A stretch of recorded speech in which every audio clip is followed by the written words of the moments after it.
అమ్మా, నా పేరు శ్రీకాంత్.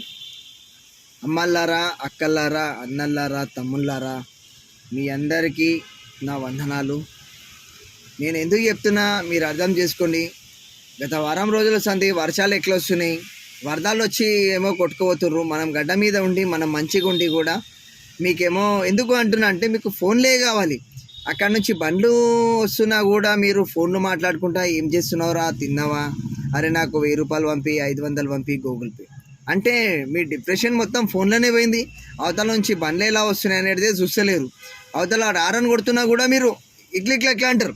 వర్షం వస్తుంది, బ్రేకులు పడతాయి, ఎవరికి ప్రాబ్లం అంటే మీకు దెబ్బ తాకితే 10 మంది ఉరికొచ్చి మిమ్మల్ని ఏమన్నారు, వాడిని అంటారు ఎట్లా వస్తున్నారా అని. అరే దయచేసి అర్థం చేసుకోండి. ఇది ప్రతి వాళ్ళు చూడండి, ప్రతి అందరి కోసం ఫోన్లు రోడ్లు దాటినాక ఎంతసేపు అన్నా మాట్లాడండి అమ్మా. మన కోసం, మన మంచి కోసం. సస్తే మనం సస్తాం, ఎవరం సం. బండోడు పడతాడు, వాడి బండికి దెబ్బ తాకుతుంది, వాడి రోడ్డు దెబ్బలు తాకుతుంది, కానీ ఈడ మనం చచ్చిపోతాం. దయచేసి అర్థం చేసుకోండి. ప్రతి వాళ్ళకి, ప్రతి అన్ని స్టేట్లకి, అన్ని రాష్ట్రాలకి ఇది మన అందరి కోసం. రోడ్లు దాటేటప్పుడు దయచేసి మీరు ఫోన్లు మాట్లాడకండి అమ్మా.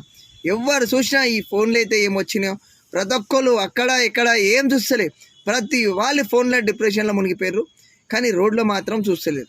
నాకేమైతే అని కొడితే బండోని కొడతారు, మమ్మల్ని కొడతారు అని మీరు అనుకుంటుండొచ్చు. వాడిని అంటారు ఎట్లా వస్తున్నారు అని. మళ్ళీ బ్రేకులు పడకపోతే వాడిని అంటారు. దెబ్బ తాకితే బండి పాడవుతుంది, కానీ మీకు ఏడైనా ఎత్తికి దెబ్బ తాకితే ఇమీడియట్లీ ప్రాణం పోవచ్చు, దెబ్బలు తాకొచ్చు, సెకండ్లో ఏం కావచ్చు. దయచేసి అర్థం చేసుకోండి, ఇది మన అందరి కోసం.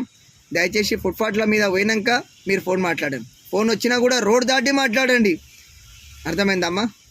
దయచేసి అర్థం చేసుకొని మన అందరి కోసం. అమ్మలారా, అక్కలారా, అర్థం చేసుకోండి. మీకు దండం పెడతా, మన అందరి కోసం. నేను చాలా యాక్సిడెంట్ చూసిన. నేను ఒక ట్యాక్సీ డ్రైవర్గా చెప్తున్నామా, నాకు తెలుసు, నా అనుభవంగా నేను చెప్తున్నా, నేను చూసిన. అర్థం చేసుకోండి ప్లీజ్.